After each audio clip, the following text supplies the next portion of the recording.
നവാറെ എന്ന പ്രദേശത്തുള്ള പാംപ്ലോണിയയിൽ ഭൂജാതനായ ഫെർമിൻ ഒരു വിജാതീയനായിരുന്നു.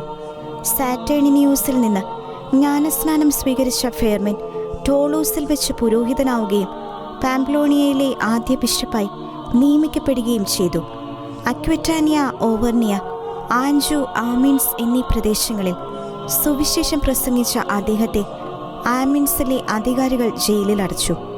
വിശ്വാസം ത്യജിക്കാൻ തയ്യാറാകാതിരുന്ന അദ്ദേഹം AD 303 സെപ്റ്റംബർ 25 ശിരച്ഛേദം ചെയ്യപ്പെട്ട് കൊല്ലപ്പെടുകയായിരുന്നു.